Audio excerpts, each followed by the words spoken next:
আফ্রিকার শেষ পরম রাজতান্ত্রিক শাসক হিসেবে পরিচিত এসওয়াতিনির রাজা মোসবাতি তৃতীয় আবারও আলোচনায়। সংযুক্ত আরব আমিরাত সফরের একটি ভিডিও সামাজিক মাধ্যমে ভাইরাল হয়েছে, যেখানে দেখা যায় রাজা ব্যক্তিগত জেটে নেমে আসছেন। সঙ্গে রয়েছেন তার 15 স্ত্রী ও প্রায় 100 জন দাসী। প্রতিবেদন অনুযায়ী এই সফরে রাজা তার 30 জন সন্তানকেও সঙ্গে নিয়েছিলেন। বিশাল এই রাজকীয় বহরের কারণে আবুধাবি বিমানবন্দরে সাময়িকভাবে টার্মিনাল বন্ধ রাখতে হয়েছিল। সামাজিক মাধ্যমে অনেকেই ক্ষোভ প্রকাশ করে বলেছেন, রাজা বিলাসে কাটান অথচ তার দেশের জনগণ দরিদ্রের জর্জরিত। রাজা মোসবাতি 1986 সাল থেকে এসওয়াতিনির শাসন করছেন।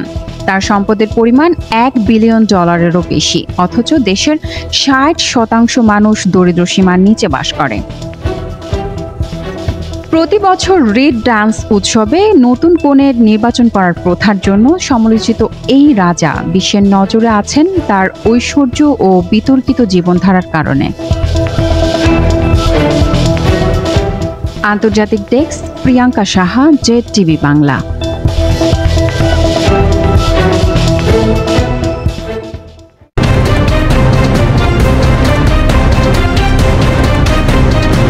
জেড টিভি বাংলা, নতুন ভাবনায় প্রতিদিন।